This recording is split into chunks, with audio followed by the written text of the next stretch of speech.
Hola Esther, hola Raquel, Ana, Alicia, hola a todos. Bienvenidos a la sección de video podcast de PostCE, la revista de divulgación científica sobre crimen, ciencia y sociedad de la era post-COVID-19. Como sabéis, esta sección está dedicada a realizar videoentrevistas a criminólogos, juristas y otros científicos sociales sobre temas relacionados con la justicia criminal y la delincuencia, con el objetivo último de acercar al público la opinión experta sobre temas diversos. Nos encontramos ahora con las investigadoras y artífices del proyecto del que hablaremos hoy, el proyecto Justo, Justicia Penal para Todos, un estudio del funcionamiento y accesibilidad de la justicia penal. Si bien cualquiera que se haya acercado a cuestiones de justicia juvenil las conoceréis, pues son 4 investigadoras especialmente reconocidas por su trabajo en este ámbito, no queremos perder la oportunidad de presentarlas y preguntarles por su interesante trabajo.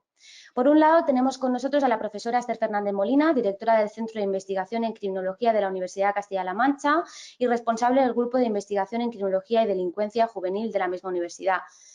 En dicha universidad es profesora titular y sus principales líneas de investigación son la justicia de menores, las tendencias delictivas de la delincuencia y las percepciones públicas sobre el delito, entre otras. Raquel Bartolomé es profesora contratada doctora de Psicología en la Facultad de Enfermería de Albacete y ha participado en numerosos proyectos de investigación en el marco del Centro de Investigación en Criminología.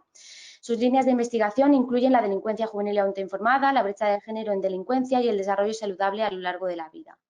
Por su parte, Alicia Montero es graduada en Derecho y máster en Criminología y Delincuencia Juvenil en la Universidad de Castilla-La Mancha y actualmente es investigadora contratada en el marco del proyecto Justo. Y por último, Ana Páez es graduada en Criminología y máster en Intervención Criminológica y Victimológica y actualmente se encuentra realizando su tesis doctoral en la Universidad de Castilla-La Mancha y también investiga en el marco del Grupo de Investigación en Criminología y Delincuencia Juvenil. Muchísimas gracias a las 4 por aceptar la invitación para este video podcast que tiene pues, el objetivo de conocer un poco más sobre vuestro trabajo en Justo y trasladar al público algunos de los resultados de vuestra investigación. Bienvenidas y si os parece un poco para pues, situar un poco al público, ¿qué es Justo y qué buscáis con este proyecto de investigación? Bueno, voy a empezar yo, ya veremos si me tienen que echar una mano. En fin, bueno, como Justo el objetivo que buscábamos es conocer un poquito mejor cómo es el paso de los ciudadanos por el sistema de justicia penal. Es verdad que ya habíamos trabajado, sobre todo en este caso la profesora Esther Fernández, ya habíamos trabajado como grupo también en distintas cuestiones relacionadas con el sistema de justicia penal, pero exclusivamente en menores. Y en este caso nos interesaban no colectivos, sino grupos de personas diferentes a los que tradicionalmente habíamos estudiado. Habíamos estudiado mucho menores, pero nos interesan también mujeres y discapacitados y extranjeros, que ahora ellas contarán con un poco más de detalle por qué estos grupos de personas, ¿de acuerdo? ¿Por qué nos interesa el impacto que puede tener el paso por el sistema de justicia penal en la ciudadanía en general y en estos grupos vulnerables en particular? Porque creemos que el sistema de justicia es importante en su funcionamiento para crear realmente una sociedad democrática y una ciudadanía que sienta que el trato que recibe es el adecuado, es justo y es equitativo. Y que esto además va a tener efectos en cómo responden ante las propias instituciones, cómo responden ante las normas y ante las leyes y cómo viven en general digamos, el sistema de cumplimiento de normas y de justicia, ¿no? Para nosotros es importante tanto porque hay que dar respuesta a digamos, los derechos que tiene la ciudadanía y sus peticiones de trato justo, de ahí la palabra, digamos, ¿no? el término que denomina todo el proyecto, cómo conseguir que la ciudadanía se sienta más vinculada y tenga una percepción lo mejor posible del sistema de justicia. Y conocerlo nos ayuda también a mejorarlo. Por una parte ayuda a que todos seamos conscientes de cómo es ese proceso y por otra parte a buscar alternativas o, si fuera necesario, o mejor plantear mejoras sobre cómo es ese paso por el sistema de justicia. Quizás Esther también nos puede echar una mano para explicar un poquito qué es Justo. No, en efecto, creo que Raquel lo ha explicado fenomenal. La idea es explorar las percepciones que tienen los ciudadanos sobre la justicia, conocerlas mejor, porque es verdad que en muchas ocasiones en el discurso público se hipotetiza mucho de qué opina la ciudadanía, pero pocas veces se explora empíricamente, de manera científica, qué es lo que piensan, cómo perciben a las instituciones y comprobar, para con ello establecer las pautas, un poco darle las pistas a la administración qué debería hacer si quiere mejorar la visión que la ciudadanía tiene de la justicia. En concreto nos hemos querido centrar mucho, o sea, realmente podríamos haberlo explorado y en muchas ocasiones nos vamos a todo el sistema penal, porque a veces cuando investigamos y hablas con los ciudadanos, realmente para el ciudadano a veces todo lo mete en un mismo saco, le da igual la policía, le da igual los tribunales, pero en concreto hemos querido centrarnos mucho en lo que es el paso por el procedimiento penal, el paso por los tribunales, porque la imagen pública que tienen los ciudadanos españoles sobre los tribunales es muy negativa y nos sorprende mucho porque en base a qué está construido, ¿no? Realmente con la policía hay mucha más interacción y es más posible que esas percepciones se hayan ido generando en base a las interacciones personales o de vicarias, ¿no? A través de algún amigo o algún familiar. Pero realmente el contacto que tiene el ciudadano medio con los tribunales prácticamente es inexistente. Entonces, ¿por qué esa mala percepción? Y luego, de manera general, en toda la ciudadanía y más concretamente, como comentaba Raquel, cuando ya esos colectivos tienen que pasar,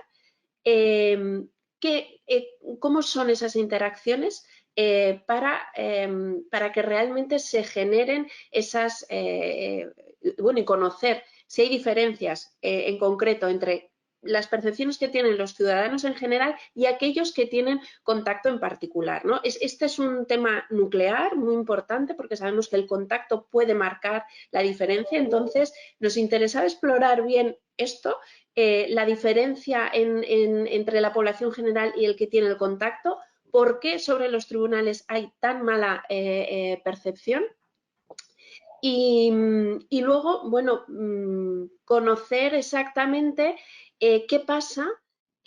O sea, por eso es un objetivo, la verdad es que el proyecto tenemos que reconocer que es muy ambicioso, por eso creemos que más que un proyecto es una línea de investigación que dará lugar a un número sucesivo de proyectos, ¿no? Entonces estamos en una fase exploratoria donde ya a través de entrevistas y, bueno, lo detallaremos un poquito después, ¿no?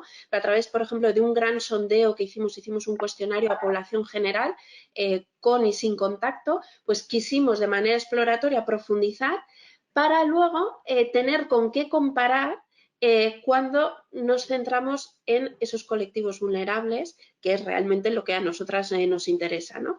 Y entonces, partiendo, claro, teníamos que conocer de manera científica cómo son las opiniones generales para luego poder identificar las especificidades que tiene cada colectivo vulnerable.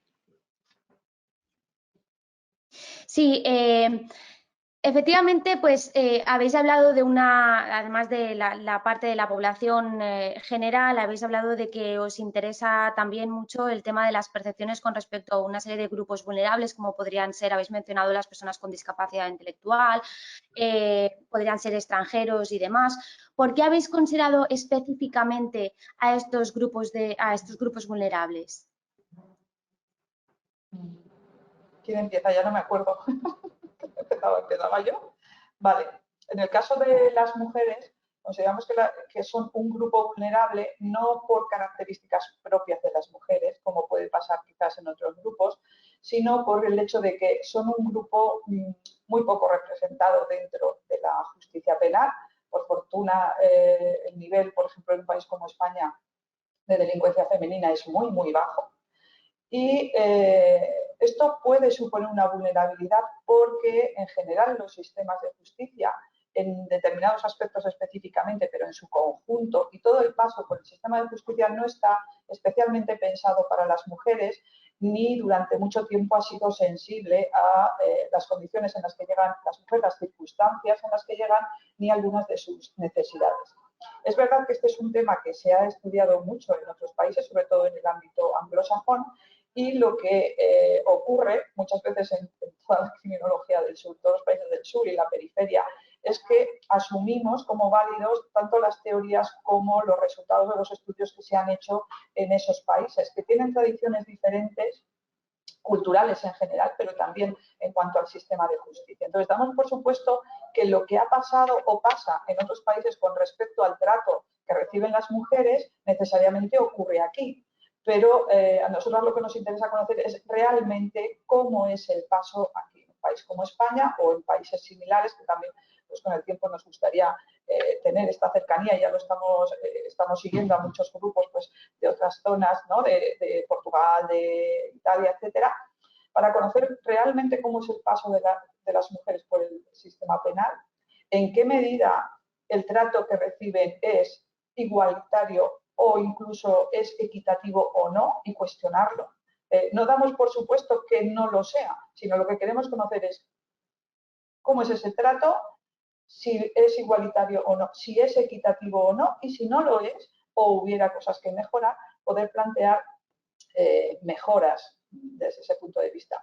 Es verdad que en el ámbito internacional, sobre todo, se ha estudiado el tema de las sentencias, pero el paso de las mujeres lo conocemos bien, que tiene un recorrido mucho más largo que estudiar solo las sentencias, que las sentencias en realidad nos dicen una parte pequeñita de cómo es el trato que reciben las mujeres dentro del sistema y que a veces es incluso engañoso por los resultados que dan, ¿no? Y que tendemos a pensar que necesariamente o reciben un trato, digamos, benevolente o al revés, que reciben un trato muy duro, ¿vale? Y lo que queremos conocer es cuál es el trato que reciben aquí, qué dificultades hay, en qué medida las mujeres sienten que realmente son atendidas como necesitan ser atendidas y de la manera que estiman que debe atendérselas, ¿no? Y qué mejoras podríamos encontrar o plantear de cara al futuro. En España, lo que nosotros conocemos, y quizás luego Ana hablará más de ello, hay muy pocos estudios sobre el paso de las mujeres por el sistema penal, de cualquier edad, sean mujeres jóvenes, sean mujeres adultas. Sí que hay más trabajos muy interesantes, además hay una bibliografía muy interesante en el ámbito ya penitenciario, pero no en todo el resto del proceso y del paso, que también es relevante. Por ejemplo, la propia detención, hay un estudio interesante, pero hay uno, ¿no?, sobre cómo viven ellas el paso por la detención e incluso las dificultades que a veces encuentran también los propios, por ejemplo, la policía, ¿no?, en dar respuesta a ciertas necesidades, y nos parece muy poco en un país que realmente trata de dar una respuesta adecuada a todos sus ciudadanos y ciudadanas, ¿no? Luego, también en el caso de los menores de edad, hemos considerado que este colectivo es vulnerable ante el paso por la justicia por varias razones. Es verdad que aunque exista una justicia especializada que facilita que la justicia se adapte a las circunstancias especiales que presentan los menores de edad, pues todavía hay muchas cuestiones que dificultan su paso por un procedimiento penal. Además de hace muchos años, desde este centro se han elaborado muchos estudios que han puesto de manifiesto pues, la escasa socialización, la baja competencia legal que tienen los menores y también la falta de trato y la inexperiencia que tienen los menores con las instituciones penales.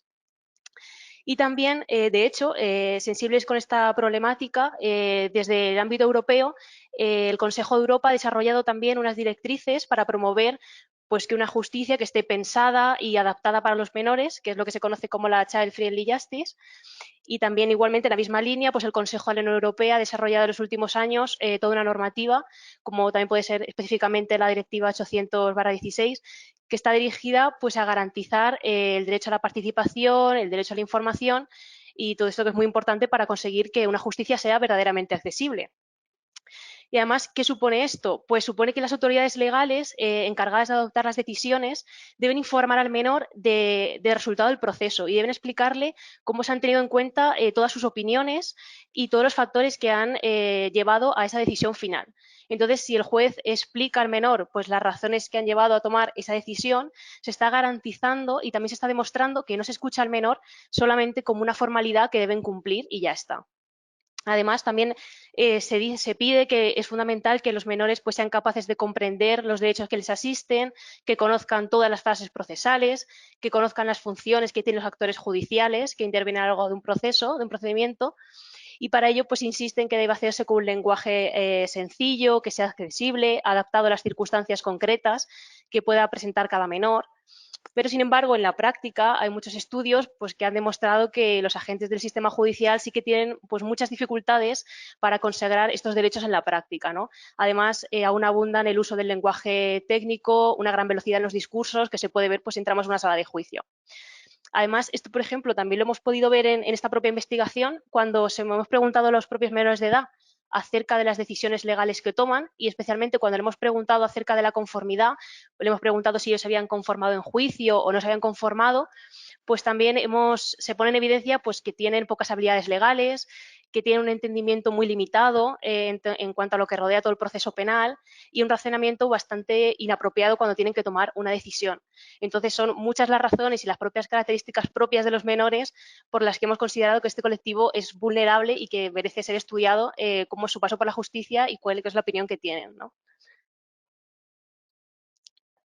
Vale, y bueno, junto con estos dos colectivos que contaban Raquel y Alicia, que realmente sobre ellos, pues en el centro sí que teníamos más experiencia, más conocimiento, una vez que decidimos meternos en este embolado, pensamos que con un enfoque parecido podía haber otros colectivos vulnerables donde podían no haber tratos equitativos, ¿no? Entonces, descubrimos en alguna investigación, nos había salido en alguna entrevista hablando con algunas personas, nos había salido el tema de la dificultad que tienen las personas que no conocen el idioma, algo que nos lo podemos imaginar absolutamente todos cuál es la dificultad. Claro, ¿qué ocurre? Que si tú esto se lo preguntas a un operador jurídico, te dirá, hombre, pero no hay problema porque para eso hay una normativa, hay un servicio de interpretación y la dificultad o la vulnerabilidad está solucionada, ¿no? Pero claro, los que nos dedicamos un poco a analizar cómo es la aplicación de las leyes sabemos que el papel lo aguanta todo y que una cosa es que la ley diga que se deben hacer este tipo de adaptaciones y otra cosa es que realmente se haga, ¿no? Entonces, aquí hemos promovido un tipo de investigación que a nosotros la verdad es que en el centro nos gustan mucho, que son esas investigaciones en las que se compara lo que es la ley en los libros frente a la ley en la acción, ¿no? Para ver un poco los gaps, ¿no? Las diferencias que hay entre lo que se propone y lo que luego realmente se aplica. Y este creo que es un caso paradigmático donde aparentemente la legislación lo tiene todo previsto, pero luego hay una serie de dificultades en la práctica que hacen que realmente el proceso a un juicio justo cuando una persona no conoce el idioma en nuestro país puede estar en compromiso, ¿no? Y bueno, cuando estábamos diseñando este proyecto de investigación, pues realmente empezamos a recibir feedback, información por parte en esas entrevistas, al hablar con operadores de un colectivo en la que sinceramente y honestamente no habíamos reparado en todos estos años que habíamos estado haciendo investigación en el ámbito de los tribunales, y es el de las personas con discapacidad intelectual. En nuestra defensa podemos decir que ese olvido es compartido con gran parte de la comunidad científica, también incluso a nivel internacional.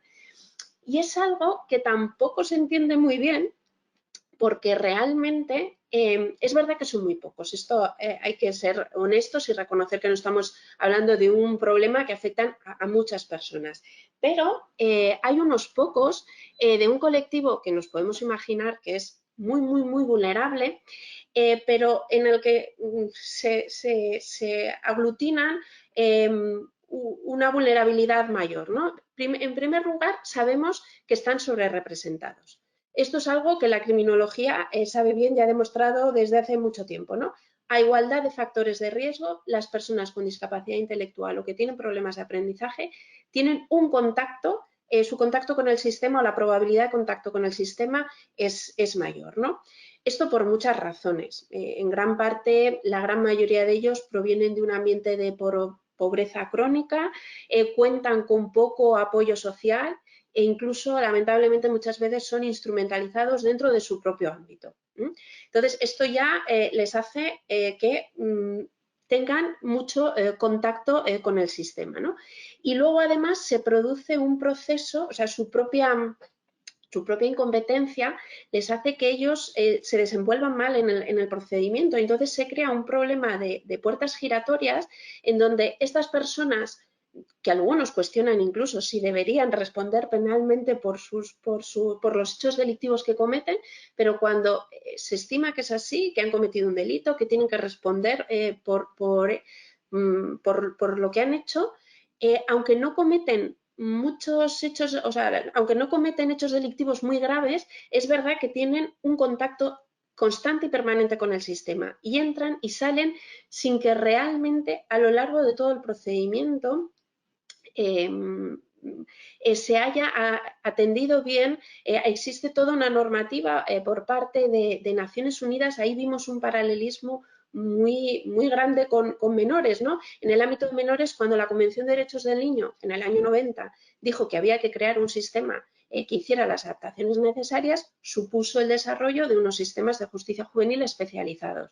Pues bien, en el año 2006 Naciones Unidas publica una convención de derechos para las personas con discapacidad intelectual donde nos están diciendo exactamente lo mismo, que hay que hacer ajustes, los Estados miembros deberán hacer las adaptaciones necesarias para que las personas que pasen por el procedimiento no sufran por esa incompetencia y no se comprometa su derecho a un juicio justo. Entonces, nos pareció que un poco también por los informes que se habían hecho desde las instituciones, como por ejemplo Plena Inclusión, ellos eran como muy críticos con el hecho de que había muchas disfunciones, de nuevo, entre lo que la ley dice y cómo se aplica. Entonces decidimos que, bueno, ya que nos habíamos metido en este tema de la vulnerabilidad, no podíamos obviar esto. Para nosotros está siendo todo un reto porque era un colectivo muy desconocido, pero bueno, estamos muy contentas porque creemos que era imprescindible el poner el foco en este colectivo que muchas veces además hay comorbilidad con otros problemas, entonces son personas especialmente vulnerables y queremos saber un poco cómo se les atiende y cómo es el proceso, cómo es el paso por su procedimiento penal, ¿vale? Yo creo que Sí. con esto te hemos respondido un poco a los nuestros cuatro colectivos, Diana. Sí, la verdad es que resulta muy interesante y todo lo que explicáis, pero digamos que para mí la pregunta que me surge así más enseguida, conforme lo estáis contando, es ¿cómo habéis o estáis abordando el conocimiento de estas vulnerabilidades en el sistema de justicia penal? ¿Cómo lo estáis estudiando? ¿Qué diseños estáis empleando? ¿Qué metodologías, ¿no? Cuantitativas, cualitativas, etcétera? ¿Nos podríais explicar un poco cómo habéis desarrollado todo esto en vuestra investigación? Sí, pues lo primero no es fácil porque como ya han comentado mis compañeras, son 4 colectivos, cada uno con sus particularidades y entonces hay como que focalizar un poco qué se va a hacer pues con cada uno de ellos, ¿no? Hemos optado, o lo que nos permite precisamente que sean varios colectivos y que cada uno tenga sus características es que hemos podido utilizar distintas metodologías. Entonces, en el caso del colectivo de las mujeres y los menores, hemos optado por seguir una metodología común, consistente en una metodología mixta. Entonces, para analizar justamente lo que decía mi compañera Alicia, cómo es el paso de los menores, cómo se desarrolla este mecanismo de la conformidad, ¿no? Cómo viven ellos, pues que se les juzgue basándose en un acuerdo, etcétera. Y tanto en el tema de las mujeres, ¿no? Cómo es este paso de las mujeres por el sistema, qué decisiones toman los jueces cuando se encuentran cara a cara con una mujer, pues, como decía, hemos seguido una metodología mixta. Por un lado, hemos optado por revisar expedientes judiciales. Esto no es algo nuevo para nosotras, el centro ya tiene experiencia en este tipo de metodología, podríamos decir que es una especie de sello del centro, ¿no? Al estar acostumbradas, esto nos ha permitido también pues, poder realizar, poder saber a qué nos enfrentamos cuando vamos a los juzgados a hacer esta revisión. Y por el otro lado, también hemos optado por seguir una metodología cualitativa consistente en realizar entrevistas tanto a operadores judiciales, jueces, fiscales, abogados, como a las propias personas que están inmersas en el procedimiento penal. Por ejemplo, entrevistar a los propios menores para que nos cuenten, pues, cómo viven ellos este paso y qué consideran ellos que se hizo bien o qué se hizo mal, ¿no? Claro, en el tema de la revisión de expedientes, como decía al principio, no es algo sencillo, ¿de acuerdo? Principalmente porque acceder a este tipo de información, todos sabemos que es información sensible, es información pues que hay que tener cuidado, ¿no? Con lo que se hace con ella. Entonces, son necesarios muchos permisos. Es cierto que desde fuera, cuando se explica esto, pues puede parecer, qué fácil, han ido a los juzgados a revisar expedientes. Bueno, esto es un proceso que, aviso, es muy largo. Se dilata mucho en el tiempo porque es necesario recolectar los permisos, es necesario conseguir hasta la última firma e incluso a veces, cuando ya tenemos los permisos, es difícil acceder realmente a la información porque hay reticencias, lo cual es totalmente lógico, ¿no? Porque es, ¿qué vais a hacer, ¿no? Con esa información? Entonces, pues es difícil, pero bueno, poco a poco, ¿vale? Lo hemos ido haciendo y entonces el primer paso que hicimos, evidentemente, fue pues detectar estas vulnerabilidades que han comentado mis compañeras y a partir de ahí generar dos cuestionarios, uno para menores y otro para mujeres. En esos cuestionarios nosotras planteamos pues cuáles eran aquellos aspectos que queríamos conocer para detectar pues si estas vulnerabilidades se daban en la práctica, ¿no? y cómo ponerles solución. Por lo tanto, teniendo en cuenta un poco lo que nos decía la literatura, nuestra experiencia en otras investigaciones y el conocimiento que tenemos del sistema, planteamos estos cuestionarios. Posteriormente, ya una vez conseguimos todos los permisos, fuimos a los juzgados y entonces comenzó la revisión, digamos ya, la parte práctica, el trabajo de campo de estas investigaciones, ¿no? Y bueno, lo primero o lo principal en nuestro caso siempre fue o siempre ha sido revisar el libro de sentencias.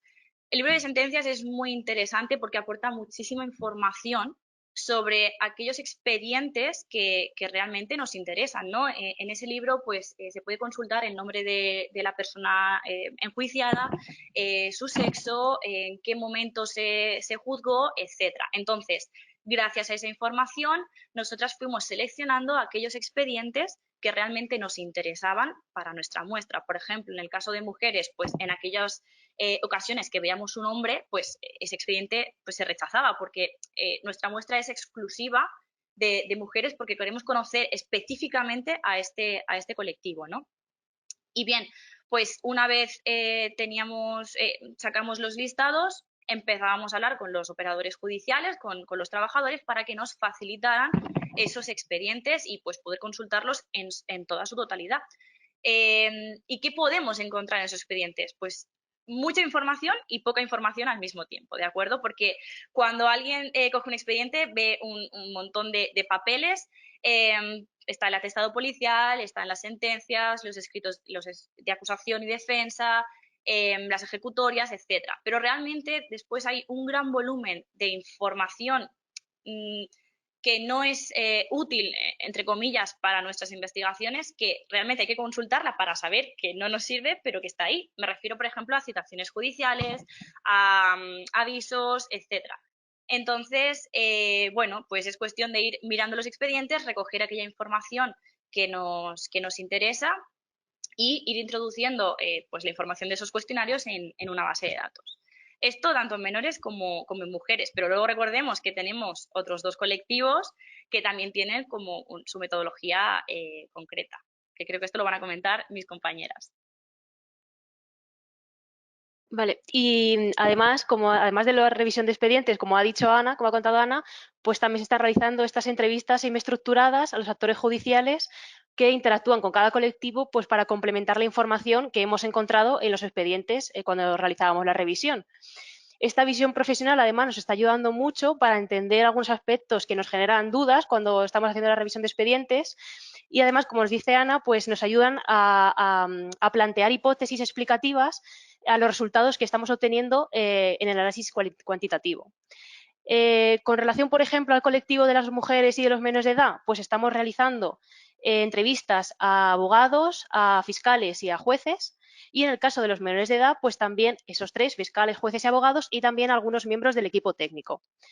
Y con relación al colectivo de las personas con discapacidad intelectual, pues hemos comenzado realizando entrevistas a policías, porque son los actores que están de primera mano e interactúan con estas personas con discapacidad intelectual y nos están aportando mucha información, que es una información muy complicada de conseguir si no es así, si no es de otra forma. A lo mejor los expedientes no conseguimos esta información.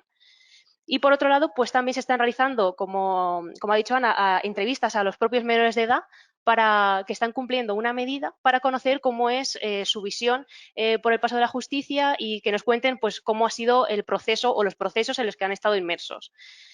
Por ahora estamos realizando entrevistas a los menores que están cumpliendo una medida de internamiento y posteriormente, ahora cuando se pueda, vamos a intentar también entrevistar a los menores que están cumpliendo una medida en un centro de medio abierto. Hay que decir también que, bueno, que todas las entrevistas contamos con el consentimiento de los profesionales que entrevistamos y en el caso de los menores, pues también a los propios menores y a los padres o a su tutor legal, si entendemos que también es importante. Y claro, como estas entrevistas las hemos realizado durante la pandemia, sobre todo empezamos antes de la pandemia y continuamos en la pandemia, pues muchas de ellas han sido mediante videoconferencia. Pero la experiencia es verdad que está siendo muy positiva con todos ellos y con los menores de edad en específico. Es verdad que está siendo un poquito más complicado porque cuesta que se abran, que nos cuenten, pues todo. Además no están siendo por videollamada, sino que están siendo solo por llamada telefónica. Entonces ni los vemos. Entonces es un poco más complicado y hasta que, bueno, pues que se enganchan y nos cuentan más cosas y se abren, pues pasa un poco más de tiempo. Pero también están saliendo cosas muy, muy interesantes y que a ver si podemos, bueno, pues contar pronto. Bien, yo creo que como muchos otros compañeros les estará pasando, creo que para dentro de unos años tendremos que hacer algún monográfico juntos de hacer investigación social en tiempos de COVID, ¿no? Que realmente lo hace muy complicado y especialmente, bueno, cuando estás hablando de colectivos donde son muy pocos y donde, por ejemplo, con el tema de consentimientos, el tema del consentimiento informado lleva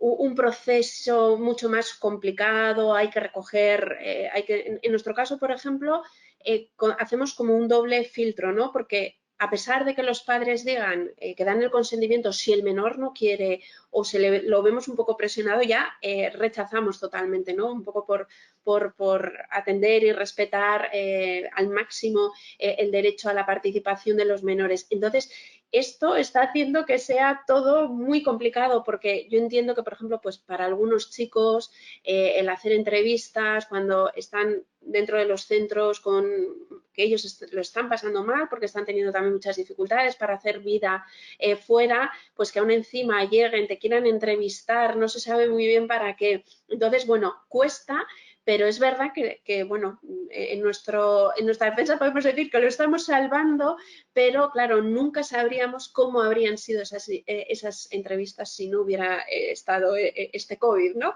Entonces, este es un reto.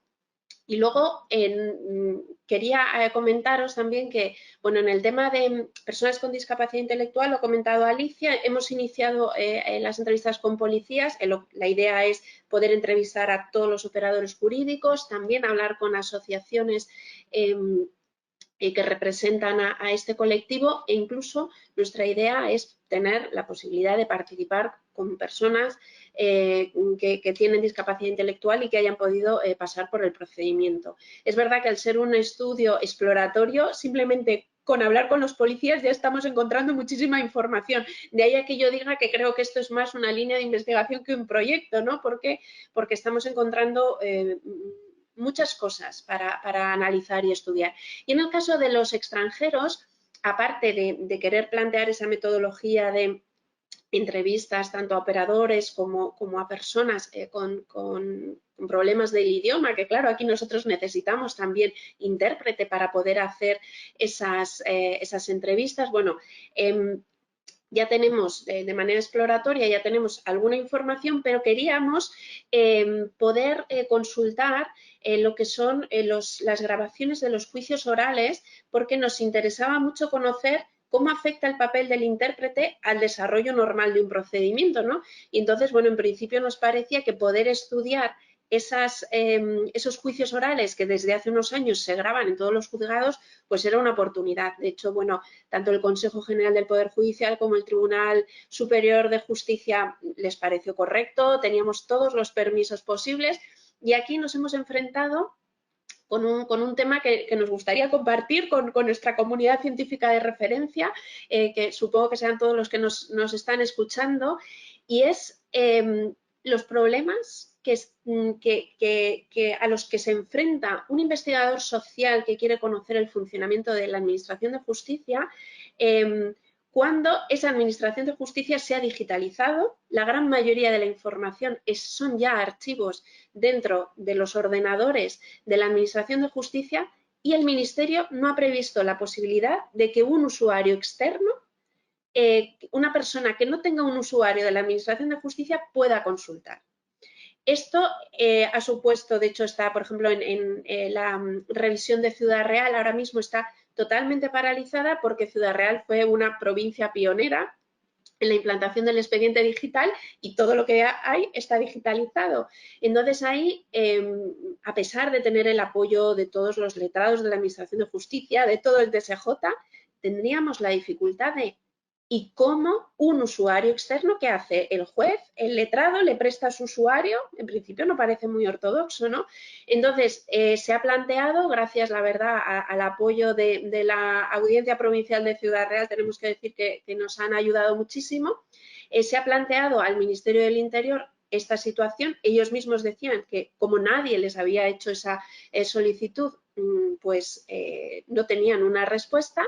Desde hace 2 meses, o sea, la estudiaron, se han dado cuenta que efectivamente la administración pública tiene que poder ser revisada por usuarios externos y entonces ahora mismo se está desarrollando un proyecto piloto en el Ministerio y esperemos que dentro de poco ya se nos permita ese acceso tanto a las grabaciones de los juicios orales como a los expedientes digitales en Ciudad Real. De tal manera que, bueno, ya hemos tenido como un resultado no esperado, que es la dificultad del investigador criminológico que quiere acceder a la información de la Administración de Justicia en estos últimos años. Nosotros teníamos experiencia cuando todo era en papel, pero la sorpresa ha sido que cuando hemos llegado unos años después, nada es como esperábamos, ¿no? Entonces, creemos sinceramente que hayamos hecho una pequeña contribución a la comunidad porque en la medida que ese protocolo pues se está poniendo en marcha, esperemos que para futuros investigadores que quieran hacer lo mismo sea más fácil. Pero realmente ahí nos hemos encontrado con un obstáculo muy grande, sincera, o sea, lo reconocemos un poco entre risas, pero realmente ha sido muy frustrante, nos ha hecho perder mucho tiempo y, claro, en un contexto de pandemia donde también todas las comunicaciones son mucho más difíciles, pues esto se ha convertido en pues, ese gran obstáculo a superar, ¿no? Pero somos muy perseverantes y creemos que finalmente lo conseguiremos. Muchísimas gracias. Y respecto de todo lo que habéis estado contando y todas las investigaciones que estáis realizando en el marco del proyecto Justo, ¿nos podríais avanzar algún resultado que tengáis en relación con los colectivos o con los estudios que hayáis realizado sobre todo lo que habéis estado comentando antes? Sí, en el caso de las mujeres, a día de hoy hemos revisado expedientes de casi 500 mujeres, que se dice pronto, pero son muchos expedientes. La mayoría de ellas han sido juzgadas por delitos leves, hurtos, lesiones, cosas de pequeña entidad, pero es cierto que, bueno, esto es totalmente lógico, en función del tipo de juzgado, pues los delitos son unos u otros, ¿no? No es lo mismo la mujer enjuiciada en instrucción que la mujer enjuiciada en la audiencia provincial, pues que a lo mejor tiene delitos mucho más graves de tráfico de drogas, estafas de mayor entidad, etcétera, ¿no? Pero bueno, es cierto que en relación a lo que comentaba Esther, necesitamos más información. Uno de los resultados una de las cosas que también estamos viendo es que en los expedientes hay muy poca información personal sobre las mujeres. Y ya no solo sobre las mujeres, sino también en el caso de los menores, tanto chicos como chicas. No se recoge, al menos de forma sistemática en España, pues cuestiones relacionadas con las circunstancias personales, familiares, sociales de las personas enjuiciadas. Entonces, es difícil poder establecer relaciones o poder realizar análisis cuando, sí, tenemos 500 mujeres, pero de esas 500, a lo mejor la mitad o 3/3 están sin información personal. Por lo tanto, es complicado poder conocer, ¿no?, qué está pasando. Sobre el delito, pues tenemos prácticamente toda la información, ¿no? Tipo de delito cometido, gravedad, cómo se enjuició, etcétera. Pero necesitamos más información. ¿Qué pasa? Que entre las dificultades que ha comentado Esther del expediente digital y la pandemia, que ha paralizado totalmente la recogida de datos, porque claro, recordemos que esto se realiza presencialmente, es imposible llevarse los expedientes a casa y está totalmente fuera de toda lógica, ¿no? Entonces, claro, esto ha paralizado mucho el poder recoger información. Es cierto que después, cuando ya se paró el confinamiento domiciliario y pudimos empezar a salir otra vez a la calle, retomamos esta recogida de datos con todas las medidas, con nuestras mascarillas, fue una experiencia buena, quiero decir, se pudo hacer bien. Entonces estamos a la espera de poder retomar en otras provincias pues esta recogida de datos, ¿no? También comentar que esto que decía de que existe poca información tampoco nos extraña demasiado. De hecho, es algo que los propios jueces y juezas nos han ido comentando en las entrevistas, ¿no? Porque, claro, nosotros al detectar que no había información dijimos, vamos a preguntarles qué opinan ellos, ¿no? Y la gran mayoría nos viene a decir que no tienen este tipo de información. Incluso muchos nos dicen que tampoco la necesitan, que ellos se basan exclusivamente en el delito cometido y que con esa información ellos juzgan y no les importa si es hombre, mujer o quien sea, ¿no? Entonces, pues bueno, seguimos a la espera de poder analizar estas cuestiones con más profundidad y a ver si pronto pues podemos volver. Eso, por ejemplo, en el caso de las mujeres, y en el caso de los menores, pues más o menos igual.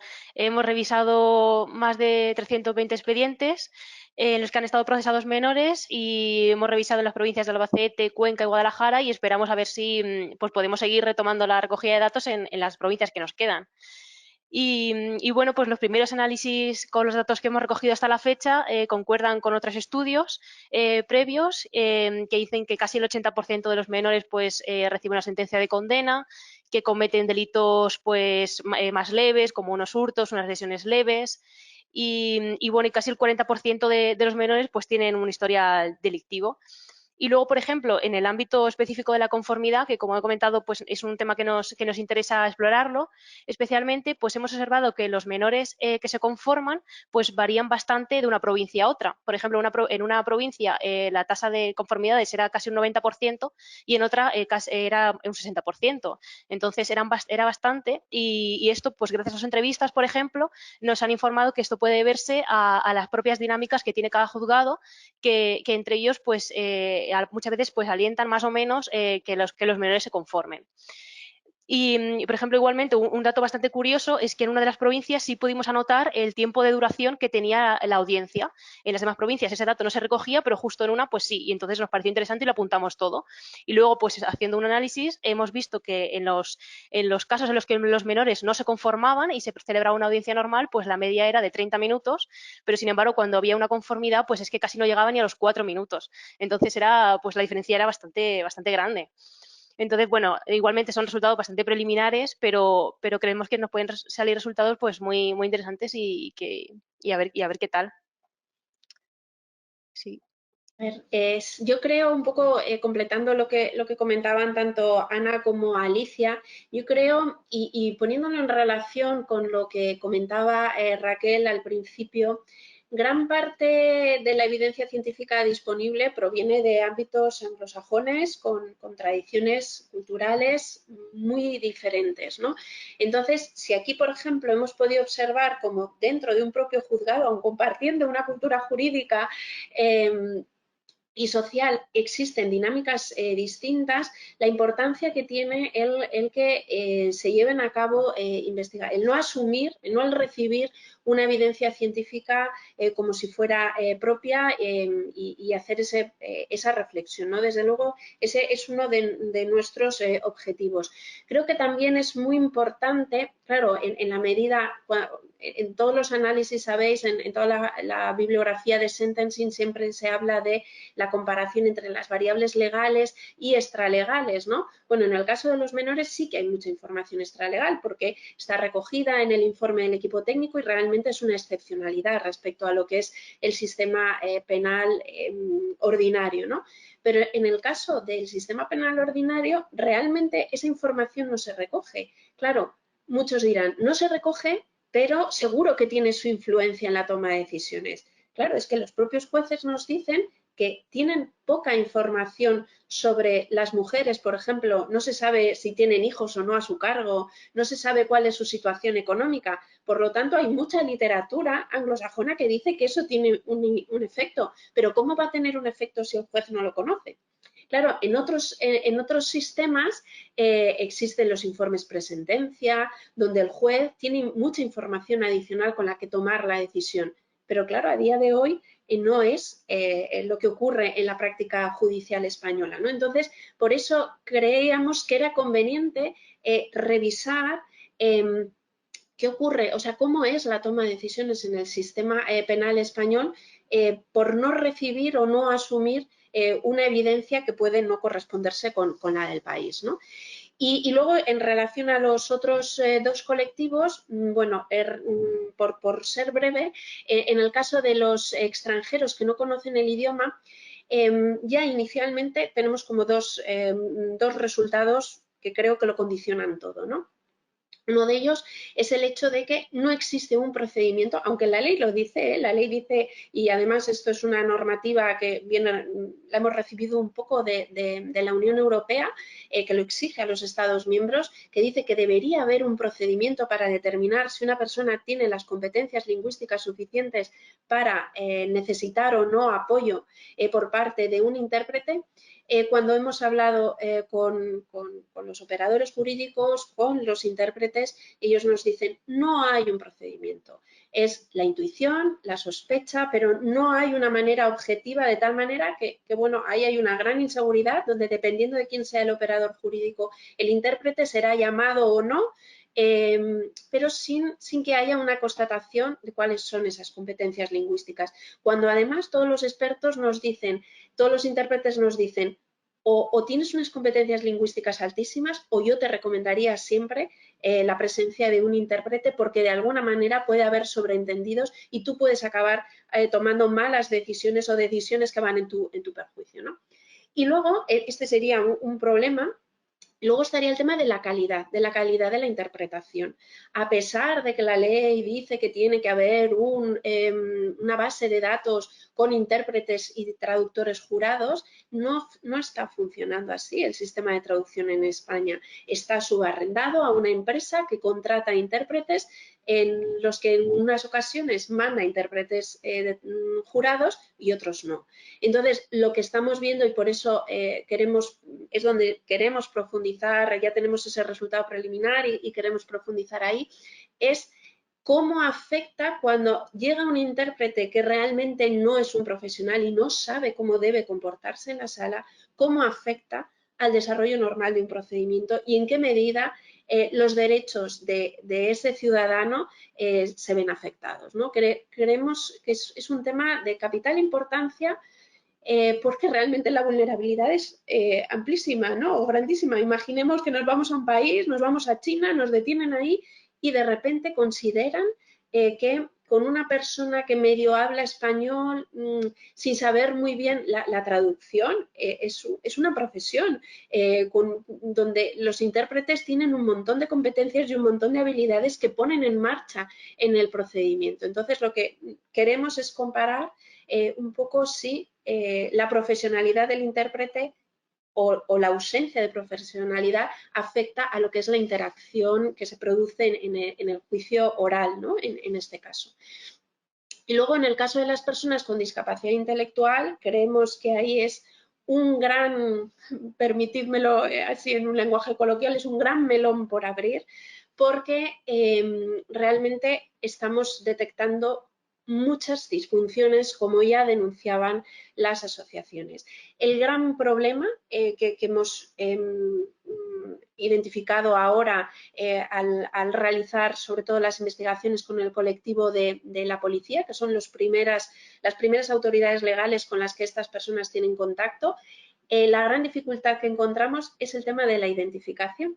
Es que muchas veces estas personas pasan por el sistema sin que nadie se haya percatado de que tienen una discapacidad intelectual. Hay algunas que tienen un diagnóstico, pero hay otras que no lo tienen. Muchas veces, además, no solo, además aquí queremos también un poco abogar porque se acuñe un término de vulnerabilidad mental, porque a lo mejor puede que no tengas una discapacidad intelectual en rigor porque tu coeficiente intelectual supere el 70, pero puedes tener dificultades, problemas de aprendizaje que hace que tú no te comportes de una manera competente en un procedimiento judicial, un procedimiento que tenemos que reconocer que es una gran abstracción, que es una idea muy compleja, que pasar por un procedimiento penal es algo que supera para un ciudadano normal. Pensemos si tienes algún tema de limitación a nivel cognitivo, pues estamos poniendo una barrera tan alta que el sistema es todo menos equitativo, ¿no?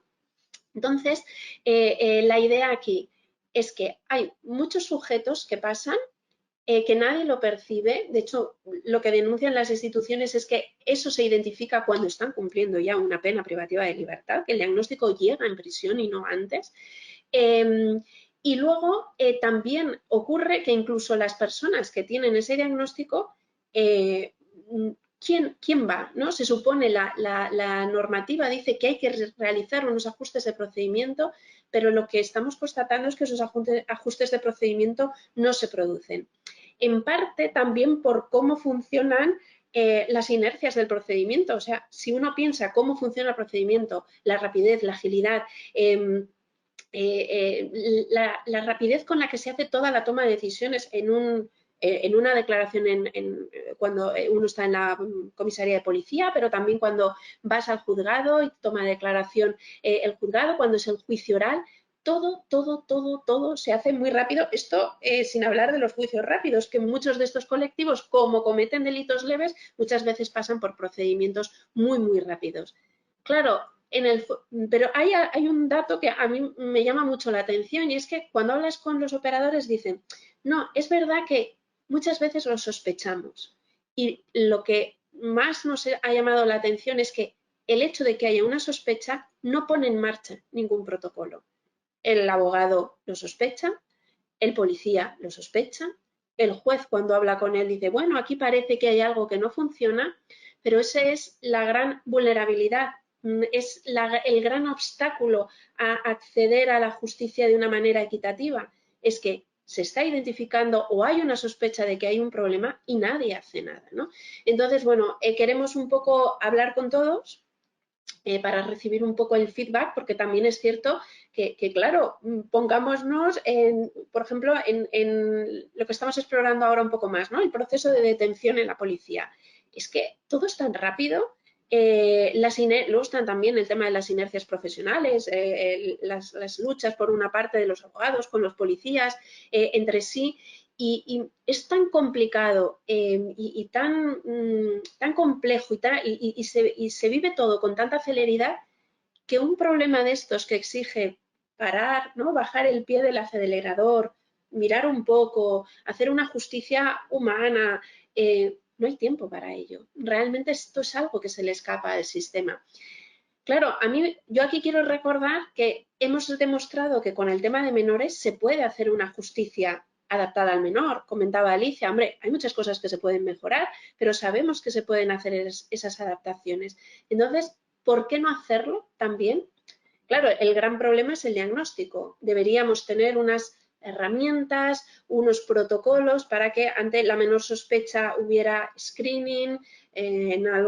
Hay algunas propuestas incluso de hacer algún tipo de cuestionario autoinformado para que de alguna manera uno pudiera saber que tenemos delante, o sea, las autoridades legales supieran que tiene una persona especialmente vulnerable y que por lo tanto se tiene que poner en marcha una serie de adaptaciones que de no hacerlo lo que estamos haciendo es vulnerando los derechos de esos colectivos. Y esto es algo que creo que un Estado de Derecho no puede obviar y tiene que centrarse en ello. Es verdad que y vienen malos tiempos, porque realmente creo que la pandemia, la crisis social que va a dejar la pandemia, va a hacer que de nuevo la Administración de Justicia tenga que esperar porque lo normal es que la gran mayoría de recursos vayan hacia lo sanitario, hacia la educación, que se ha visto muy vulnerable. Absolutamente de acuerdo, son colectivos muy vulnerables, pero los que conocemos la Administración de Justicia sabemos que la Administración de Justicia lleva mucho tiempo esperando a que llegue su momento, a que llegue el momento en el que se haga la inversión de los recursos, de los medios, para que realmente se pueda dar un salto cualitativo, porque aunque nos parezcan deficitarias la educación y la sanidad, bueno, son educaciones y sanidad propias del siglo XXI, ¿no? Con sus déficits y hay que hacer muchas mejoras. Pero es que en algunos aspectos de la justicia penal estamos hablando de que nos movemos en unos estándares del siglo pasado y de principios del siglo, ¿no? Entonces, en algún momento tiene que llegar el momento de la Administración de Justicia y estos colectivos están esperando a que llegue ese momento, ¿vale? Muchísimas gracias, Esther. Y ya una ultimilla cosa para terminar y de forma muy breve. Has mencionado, bueno, al final habéis un poco puesto en evidencia pues que hay falta de protocolos, ¿no? O que habría muchos aspectos a mejorar y que estáis en definitiva identificando pues algunas problemáticas en las que el sistema de justicia penal debería de poder mejorar. En este sentido, ¿qué va a aportar justo en esta dirección, ¿no? Que para que intentar o tratar de mejorar, que algunas de las problemáticas que habéis encontrado pues puedan mejorar y que en ese sentido pues el sistema de justicia pues ya no tenga esa carencia o trate de no tener esa carencia? Bueno, a ver, aquí habría que puntualizar justo, y no creo que nosotros como investigadores, cada uno aquí tiene que hacer como su papel, ¿no?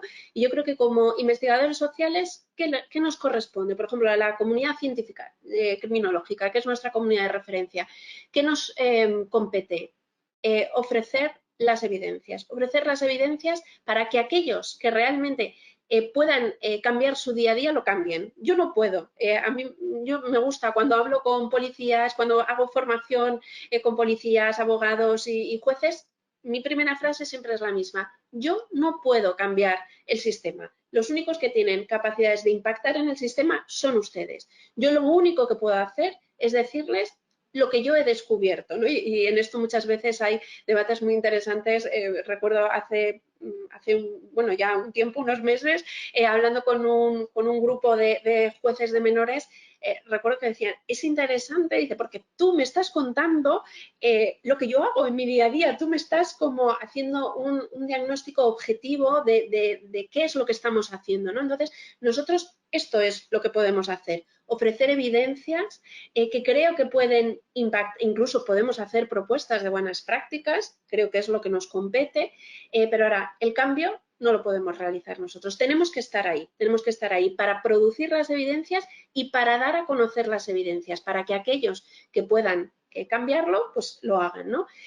Luego, es verdad que se pueden hacer algunas experiencias de transferencia de conocimiento, que es lo que se nos pide a los investigadores, ¿no? Por ejemplo, en este caso, en nuestro proyecto, Y bueno, esto si queréis, como es un poco largo, lo podemos hablar en otro momento porque creo que daría lugar para otra sesión. Pero, por ejemplo, de justo ha resultado un proyecto de transferencia muy interesante que es Hablemos Claro, donde en el ámbito de la justicia juvenil, que tenemos un recorrido mayor y por lo tanto la evidencia que teníamos era más amplia, pues hemos desarrollado una serie de documentos accesibles, porque esto es algo que la normativa internacional nos lo reclama, el que los Estados miembros, los sistemas penales de los Estados miembros tienen que tener información accesible para informar a aquellas personas que pasan por el procedimiento de sus derechos, los derechos que les asisten y los trámites procesales que se van a llevar a cabo, ¿no? El tema del derecho a la participación se ha revelado en los últimos tiempos como un aspecto fundamental para incrementar la calidad de las percepciones que tienen los ciudadanos en esas interacciones con las autoridades legales. Entonces, para poder participar adecuadamente yo tengo que estar bien informado, tengo que conocer bien qué es lo que me va a pasar y qué espera el sistema de mí. Entonces, ¿qué es lo que ocurre? Que muchas veces esa información pues, es poco accesible, muchas veces no se produce y cuando trasladamos esa información la autoridad legal lo hace como sabe, pues contándola y aunque la ley le dice deberá hacerlo de una manera accesible ya, pero es que nadie les forma para cómo se puede hacer eso, ¿no? Entonces, nosotros lo que hemos creado con Hablemos Claro es una serie de documentos accesibles para los jóvenes en distintos formatos, además en texto, en cómic, en un formato audiovisual, porque bueno, lo que queremos es, primero, los hemos puesto ya, están en nuestra página web, disponibles para quien le interese, y ahora lo que en una segunda fase lo que vamos a hacer es evaluar con los jóvenes qué formato es el que les gusta más, qué formato es el que realmente logra adquirir, con qué formato se adquiere mayor conocimiento, para de esta manera poder facilitar información a los posibles usuarios. Bueno, pues a lo mejor un abogado dice, no, yo prefiero el texto de toda la vida. Sí, pero a lo mejor hay que decirle, oye, que los chicos se enteran mejor si tú se lo pones en un vídeo o si les das un cómic. No lo sabemos, ¿no? Entonces, ahora nosotros hemos desarrollado esos documentos, ha sido una experiencia interesantísima que nos encantaría contároslo en otro momento y lo que nos gustaría es continuar, porque no queremos solo facilitar la información, sino queremos comprobar con las autoridades legales y con los chicos que esa información sirve y que realmente no da igual el dar la información de una manera que de otra. Estamos convencidas que una información accesible es importante y necesaria, entonces la mejor manera es facilitar los documentos, dar ese apoyo y luego trabajar con ellos para conseguir el documento más accesible y en el formato que realmente sea más interesante para ellos. Pues muchísimas gracias, ya con esto habríamos terminado la entrevista. Muchísimas gracias por aceptar la invitación, yo creo que habéis hecho un esfuerzo titánico de síntesis y que estoy segura de que, pues bueno, más adelante podremos incluso seguir hablando de más resultados y de Hablemos Claro y cualquier otra cuestión de justo que, bueno, que por cuestiones de limitaciones de tiempo y también porque el proyecto se está todavía un poco pues desarrollando, ¿no? Pues no hemos podido hablar hoy, pero creo que la entrevista ha sido muy completa. Ahora ya lo tenemos claro de qué va justo y todo lo que estáis haciendo y muchísimas gracias por aceptar y nos vemos a la próxima. Nada, gracias a vosotros y queríamos, lo hemos comentado como equipo cuando preparábamos esto, que realmente la idea de tener un espacio, lo que habéis hecho desde Crimina, el tener un espacio para poder hacer divulgación científica es algo que necesitaba la comunidad científica del ámbito criminológico en España, necesitaba un foro y lo habéis conseguido y enhorabuena y encantadísimas de que hayáis contado con nosotras. Muchas gracias.